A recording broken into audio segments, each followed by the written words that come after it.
Currency కథ ధారావాహిక అనేక మలుపులు తిరుగుతూ అనేక రకాలైనటువంటి కొత్త కొత్త స్టోరీలన్నీ కూడా మనకు తెలుస్తున్నాయి. మరి ఈ వారం కూడా మరికొన్ని కొత్త వివరాలు విందామా? లోహిత్ కుమార్ రెడ్డి గారు, నమస్కారం అండి. నమస్కారం. మరి కరెన్సీ లేకుండా ఎవరి జీవితము లేదు. కానీ ఒక సగటు వడ్డీ వ్యాపారస్తుడు లేదా ఒక చిన్న చిట్ ఫండ్ యజమాని ఎలా ప్రవర్తిస్తాడో, ఎలా చేస్తాడో, లేకపోతే ఇంకొంచెం ముందుకు వెళ్తే ఒక బ్యాంకు, ఈ బ్యాంకుని కంట్రోల్ చేసేటటువంటి ఇంకొక పెద్ద బ్యాంకు, వీళ్ళందరినీ మళ్ళీ కంట్రోల్ చేసేటటువంటి ఒక ఇంటర్నేషనల్ వ్యవస్థ, ఇలాగా ఒక నెట్వర్క్ లాగా ఇంత చైన్ ఉందా ఎకానమీ అనేటటువంటిది?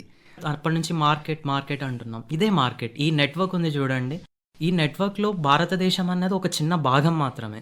అందులో అన్ని కంట్రీస్ ఉన్నాయి, బిజినెస్లు. ఈ నెట్వర్క్ మొత్తము అందులో ఉన్న ప్రతి భాగాన్ని ప్రతి క్షణం ఎవాల్యుయేట్ చేస్తూ వస్తుంది. దీని క్రెడిబిలిటీ ఎంత, దీన్ని మనం ఎంత నమ్మచ్చు, ఈ దేశాన్ని మనం ఎంత నమ్మచ్చు, ఈ బ్యాంకుని మనం ఎంత నమ్మచ్చు. ఈ క్రెడిబిలిటీనే ట్రస్ట్, మనం నమ్మకము అంటున్నాం.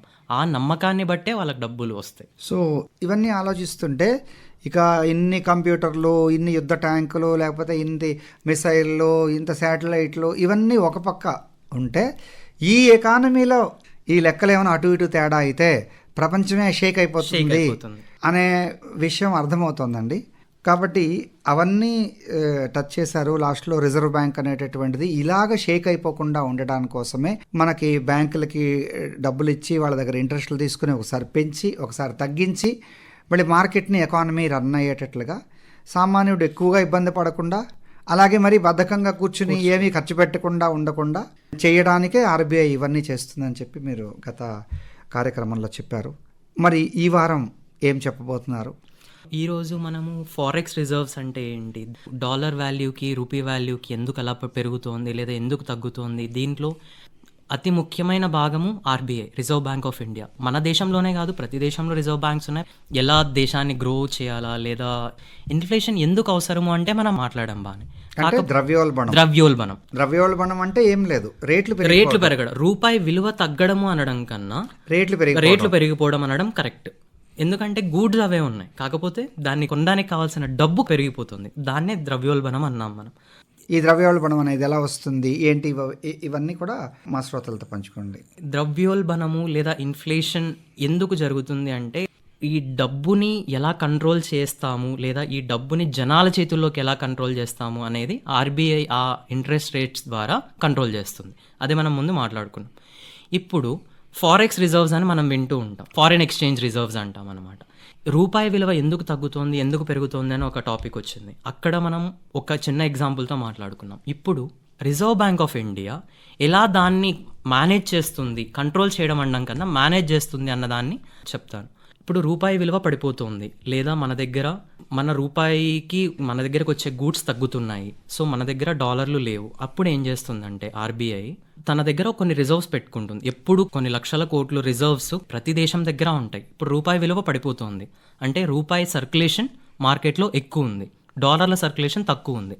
దానివల్ల $1కి మనం $100 పెట్టి కొనుక్కుంటున్నాం. అది తగ్గించాలి. సో ఏం చేస్తుందంటే ఆర్బీఐ మార్కెట్లోకి డాలర్స్ని రిలీజ్ చేసి రూపాయల్ని వెనక్కి కొనుక్కుంటుంది అనమాట. దాని ద్వారా మార్కెట్లో డాలర్లు పెరిగినప్పుడు సప్లై పెరిగిపోతుంది డాలర్లది. ఆ సప్లై పెరిగినప్పుడు మన రూపాయి విలువ కొంచెం పెరుగుతుంది. కానీ ఇక్కడ మళ్ళీ ఇంకోటి, అలా మరీ తక్కువగా కాకుండా కూడా ఆపుతుంది, ఒక లిమిట్ పెట్టుకుంటుంది అనమాట. ఆ లిమిట్ వరకు వచ్చిన తర్వాత అప్పుడు రూపాయలు మార్కెట్లో తక్కువ అయిపోతాయి. సో రూపాయలకు డిమాండ్ పెరుగుతుంది. అప్పుడు ఏం చేస్తుందంటే రూపాయల్ని రిలీజ్ చేసి డాలర్లను కొనుక్కుంటుంది మళ్ళీ. సో ఇలా ఫారిన్ సైడ్ ఆర్బీఐ వర్క్ చేస్తుంది, దేశంలో ఎలా వర్క్ చేయాలనేది ఆర్బీఐ ఇంట్రెస్ట్ ద్వారా కంట్రోల్ చేస్తుంది అనమాట.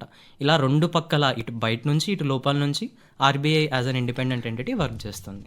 దేశంలో బ్యాంకులు ఎలా అయితే కొన్ని నియంత్రణలు చేస్తాయో వీటిని మొత్తం ఎకానమీనే మొత్తం కంట్రోల్ చేసేటటువంటి రిజర్వ్ బ్యాంక్ ఆఫ్ ఇండియా అటు ఇంటర్నేషనల్గా, అంతర్జాతీయంగా లేదా ఇటు జాతీయంగా బ్యాలెన్స్ చేయడానికి చూస్తూ ఉంటుంది. దానికి తన దగ్గర ఉండేటటువంటి ఈ ఫారిన్ ఎక్స్చేంజ్ రిజర్వ్స్ సుమారుగా చాలా హైయెస్ట్ లెవెల్లో ప్రస్తుతం మన దగ్గర ఒక $700 బిలియన్, సుమారుగా 698-700 బిలియన్ వరకు ఉన్నాయని మన ఆర్థికవేత్తలు చెప్తున్నారు. ఇది చాలా హెల్దీ పరిణామం.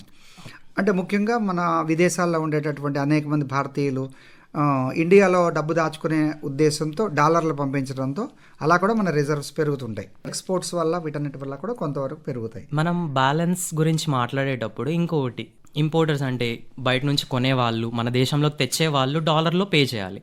వాళ్ళకి డాలర్ వాల్యూ ఎక్కువ ఉండి రూపాయి వాల్యూ తక్కువ ఉందంటే వాళ్ళకి నష్టం. కానీ ఎక్స్పోర్టర్స్ అంటే ఇక్కడ నుంచి అమ్మే వాళ్ళకు వచ్చేది డాలర్లలో వస్తుంది. సో అందువల్ల వాళ్ళకి అది లాభం. ఎలా అంటే ఇప్పుడు $1 లోపలికి వచ్చింది, డాలర్ వాల్యూ ఎక్కువ ఉంది అంటే అతను ఆ డాలర్ మార్చుకున్నాడంటే అతనికి $100 దొరుకుతుంది. కానీ అదే వ్యక్తి ఇంపోర్ట్ చేసుకున్నాడు అంటే కనుక అతను డాలర్లలో అతనికి పే చేయాలి, ఎక్కువ రూపాయలు ఇవ్వాలి $1 కొనడానికి. ఆ డాలర్ కొని అతను పేమెంట్ చేయాలి. సో ఇక్కడ కూడా ఈ బ్యాలెన్సింగ్ కూడా ఆర్బీఐ చేస్తుంది అనమాట. ఈ జనాలకు బాగా అర్థం అవ్వాలి అని అంటే, ఇప్పుడు మనము ఏదో $1 కోటి మన దగ్గర వ్యాపారంలో వచ్చింది, మనం ఎక్స్పోర్ట్ చేస్తున్నాం అనుకోండి, $1 కోటి బయటికి ఎక్స్పోర్ట్ చేస్తున్నాం అనుకో, $1 $1,00,000 వస్తాయి అని అనుకుందాం. అందువల్ల మనకు లాభం ఎక్స్పోర్ట్ చేస్తే. అదే ఇంపోర్ట్ చేసుకున్నాం అనుకోండి, $1 కోటి సరుకు మనం తెచ్చుకుంటున్నాం అనుకోండి, $1,00,000 బయటికి పంపించాలి. ఆ $1,00,000 బయటికి పంపించాలంటే మనం మళ్ళీ కొనాలి. కొనడం వల్ల మళ్ళీ డిమాండ్ పెరుగుతుంది, దాని వాల్యూ పెరుగుతుంది. అక్కడ మన రూపీ వాల్యూ తగ్గిపోతుంది. $1కి $100 కానీ వస్తే అమ్మే వాళ్ళకి మంచిది. అవును. అలాగే $1కి $80 వచ్చింది, అప్పుడు కొనే వాళ్ళకి నష్టం. అమెరికా వెళ్ళిపోయాడు రా వాళ్ళ అబ్బాయి, ఇండియాలో బాగా ఇల్లు కొనేస్తున్నాడు రా అంటారు కదా. అదే ఇది అంటే మన రూపీ వాల్యూ తగ్గిపోతున్న కొద్దీ వాళ్ళు అక్కడ $100 పంపిస్తే చాలు, ఇక్కడ దాదాపు అది 100 × 92 అలాగా వాళ్ళకి వాల్యూ వాళ్ళ లాభపడుతున్నారు. అవును. అది కూడా ఒక రకంగా వాళ్ళు మన ఇండియన్సే, ఒక రకంగా ఎకానమీకి జరుగుతుంది. రివర్స్లో ఆలోచిస్తే మనము పెట్రోల్ బిల్ ఉంది అనుకోండి, ఒక బ్యారెల్ పెట్రోల్ కొనడానికి మనం ఈరోజు 82 ఇది బదులు 92 ఇవ్వాల్సి వస్తుంది. అంటే $10 ఎక్స్ట్రా.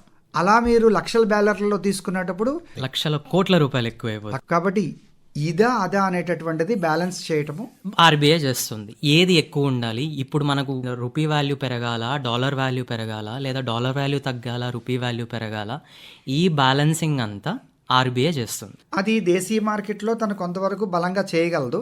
అంతర్జాతీయ మార్కెట్లో ఆర్బీఐ చేయగలిగింది డాలర్లను అమ్మడము, దాని ద్వారా రూపీ వాల్యూ పెంచడము, లేదా డాలర్లను కొనడము, దాని ద్వారా రూపీ వాల్యూని తగ్గించడం. దాని ద్వారానే ఆర్బీఐ ఈ బ్యాలెన్సింగ్ యాక్ట్ని చేస్తూ వస్తుంది అంతే. అయితే దాని దగ్గర ఉన్న డాలర్లని ఎక్కువగా అమ్మేసిన ఆర్బీఐకి దేశానికి నష్టం. అలాగే ఎక్కువ డాలర్లని తన దగ్గర అంతా ఉండాలి. డబ్బు లోపలికి రావడము లేదా బయటికి వెళ్ళడము అనేది ఆర్బీఐ చేసే ప్రతి చిన్న విషయం మీద ఆధారపడి ఉంటుంది. అంటే ఈ రోజున సగటు మానవుడు మనము మన జీతము నేను ఇది కొనుక్కుంటాను, రేపు అది కొనుక్కుంటాను, ఇన్ని అనుకుంటున్నాం. కానీ చాలా చాలా చాలా మార్పులు జరిగిపోతూ ఉంటాయి. మనకు తెలియకుండా మన వెనకాల ఎవరో తీసుకునే డెసిషన్స్కి మనం మూల్యం చెల్లించాల్సి వస్తుంది. ఇంకా శ్రోతలుగా అర్థం అవ్వాలంటే ఈవెన్ బంగారం రేటు కూడా ఒక 2 సంవత్సరాల క్రితము 3 సంవత్సరాల క్రితము అది అరౌండ్ 50,000లో ఉండేటటువంటి బంగారము ఒక్కసారి కేవలం 2 సంవత్సరాల్లోనే 1,25,000కి వెళ్ళిపోయింది. కానీ మన దగ్గర ఉన్న డబ్బు మారదు కదా. 50,000 రూపాయలకు దొరికే 10 గ్రాముల బంగారము 1,25,000. దీనికి మనం ఒక రీజన్ చెప్పాలనుకుంటే, మనం గోల్డ్ స్టాండర్డ్ నుంచి బయటకు వచ్చేసాము అది ఇదని మాట్లాడుకున్నాం. కాకపోతే ఇప్పటికీ కూడా ప్రపంచం మొత్తం నమ్మేది రిస్క్ ఉంది అంటే మార్కెట్లో గోల్డ్ కొని పెట్టుకోవడం బెటర్ అని అందరూ నమ్ముతారు. అందువల్ల ఈవెన్ గవర్నమెంట్స్ కూడా ఏం చేస్తాయంటే, ఇప్పుడు డాలర్ వాల్యూ పెరుగుతోంది, తగ్గుతోంది, ఇప్పుడు టారిఫ్లన్నీ వచ్చి ప్రపంచం మొత్తం అల్లకల్లోలం అయిపోయింది.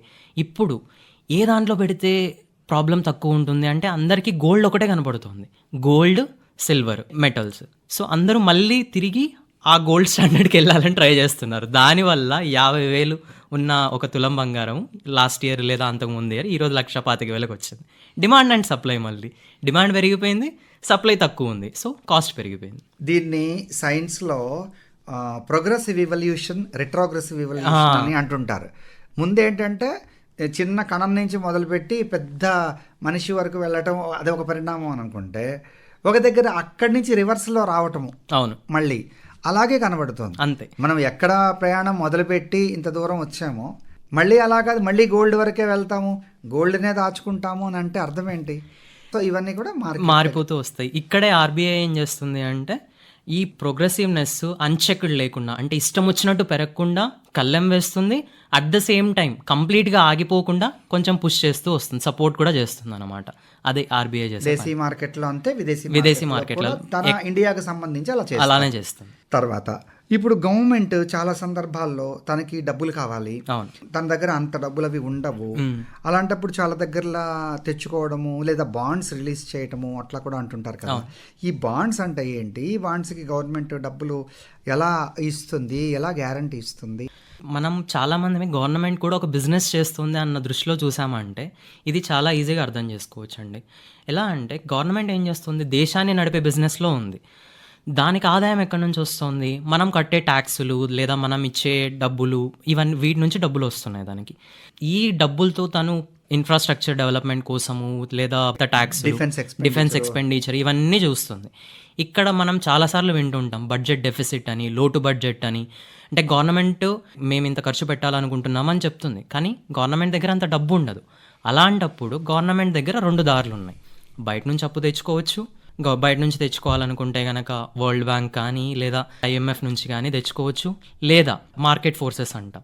కొన్నిటి మీద సంతకాలు పెట్టి మాకింత డబ్బు కావాలి, ఒక్కొక్క బాండ్ 1000 రూపాయలు, మీరు ఒక్కొక్క బాండ్ కొనుక్కుంటే మీరు మాకు 1000 రూపాయలు ఇవ్వాలి, ఆ తర్వాత మీరు అంత డబ్బులు మాకు ఇవ్వండి, మేము దాన్ని ఖర్చు పెట్టుకుంటాం. ఈ బ్రిడ్జ్ కట్టడానికి కానీ, ఈ రోడ్డు కట్టడానికి కానీ, దీనికి కానీ ఖర్చు పెట్టుకొని ఈ బాండ్కి ఒక ఎక్స్పైరీ వాల్యూ అని ఉంటుందన్నమాట. 20 ఏళ్ళు కానీ 30 ఏళ్ళు కానీ దాని ప్రకారం. ఈ 20 ఏళ్ళు మేము మీకు వడ్డీ కడతాం గవర్నమెంట్ నుంచి, తర్వాత లేదా ఈఎంఐ లాగా కూడా పే చేస్తాము, ప్రతి నెల ఇంత ఇంత ఇంత ఇస్తూ మీకు 20 ఏళ్ళ పాటు మేము ఇస్తాము అని చెప్పి. మనం ఎలా అప్పు తీసుకుంటామో గవర్నమెంట్ కూడా మార్కెట్ నుంచి అప్పు తీసుకుంటుంది అంతే, ఇట్లా బాండ్లు ఇచ్చి. ఈ బాండ్లు ఎవరు కొంటారు, ఎవరు కొనగలరు? ఎవరైనా కొనవచ్చు. షేర్ మార్కెట్లో ట్రేడ్ అవుతాయి ఇవి. ఫారిన్ వాళ్ళు కొనుక్కుంటారు, లేదా ఈ వరల్డ్ ఇన్స్టిట్యూషన్స్ కొనుక్కుంటాయి, పెన్షన్ ఫండ్స్ కొనుక్కొని వాళ్ళ దగ్గర కార్పొరేట్ సంస్థలు కొనుక్కుంటాయి. ఈ బాండ్లను కొనుక్కొని డబ్బులు గవర్నమెంట్కి ఇస్తాయి. గవర్నమెంట్ దాన్ని ఖర్చు పెట్టుకొని దాని ద్వారా వచ్చిన ఆదాయాన్ని అందరికీ మళ్ళీ ఈ బాండ్లు ఎవరెవరి దగ్గర అయితే ఉన్నాయో వాళ్ళందరికీ ఇంట్రెస్ట్ కట్టడమా లేదా ఈఎంఐ కట్టడమా సేమ్ అలానే చేస్తుంది అనమాట. ఇదంతా కూడా మళ్ళీ మీరు ఇందాక చెప్పిన ఆ నమ్మకంలోకే వస్తుంది. నమ్మకమే. ప్రభుత్వాలు మారిపోతాయి కదా, మారిపోయినా కమిట్మెంటే. గవర్నమెంట్, ప్రభుత్వం పొలిటికల్ పార్టీ మారుతుంది, కానీ గవర్నమెంట్ ఆఫ్ ఇండియా అనేది ఎప్పుడూ ఉంటుంది. ఖచ్చితంగా గవర్నమెంట్ అనేది ఎప్పుడు ఇండియాకు ఉండనే ఉంటుంది. వాళ్ళ రాజకీయ అజెండాలు మారుతాయి, కాకపోతే ఇవ్వాల్సిన డబ్బు ఇవ్వాల్సిందే, ఎవరైనా వదలరు. మనం బడ్జెట్ ప్రవేశపెడతాము, బడ్జెట్ ఉంది అని అంటాం కదా, ఇండియాకు కూడా ఒక బ్యాలెన్స్ షీట్ ఉంది. ఆ బ్యాలెన్స్ షీట్ని బట్టే బడ్జెట్ ప్రవేశపెడతాం. అంటే బ్యాంకులకి బ్యాలెన్స్ షీట్ ఉంటుంది, కార్పొరేట్ సంస్థలకి బ్యాలెన్స్ షీట్ ఉంటుంది, రిజర్వ్ బ్యాంక్ కూడా బ్యాలెన్స్ షీట్ ఉంటుంది కదా, ఉంటుంది. అలాగే గవర్నమెంట్ ఆఫ్ ఇండియాకి కూడా బ్యాలెన్స్ షీట్. తన ఖర్చు ఎంత, తన ఆదాయం ఎంత, గవర్నమెంట్కి ఆదాయము ట్యాక్స్లే. మీరు జిఎస్టీ అనుకోండి, ఇన్కమ్ ట్యాక్స్ అవ్వండి, మిగతా ఎక్సైజ్ డ్యూటీస్ అవ్వండి, ఇవన్నీ కూడా ట్యాక్సుల రూపంలో గవర్నమెంట్ డబ్బులు తీసుకుంటుంది. ఇవన్నీ సరిపోనప్పుడు మళ్ళీ ప్రజల దగ్గరికి వెళ్తుంది, ప్రజల దగ్గరికి అప్పు తీసుకుంటుంది, లేదా వరల్డ్ బ్యాంక్ దగ్గరికి వెళ్ళి అప్పు తీసుకుంటుంది. వరల్డ్ బ్యాంక్ లేదా ఇప్పుడు మరీ దారుణమైన పరిస్థితిలో ఒక గవర్నమెంట్ ఉందంటే IMF దగ్గరికి వెళ్ళి తీసుకుంటుంది. సో ఇలా డబ్బు అప్పు తీసుకొని గవర్నమెంట్లు వడ్డీలు కడతాయి. సేమ్ ఒక బిజినెస్ లేదా ఒక వ్యక్తి ఎలా చేస్తాడో పెద్ద స్కేల్లో గవర్నమెంట్స్ కూడా అదే చేస్తాయి. బాగుందండి. అయితే నాకు ఇంకా చాలా సందేహాలు ఉన్నాయి. ఇప్పుడు మీరు అన్నారు కదా IMF దగ్గర నుంచి తీసుకోవచ్చు, వరల్డ్ బ్యాంక్ దగ్గర నుంచి తీసుకోవచ్చు అని.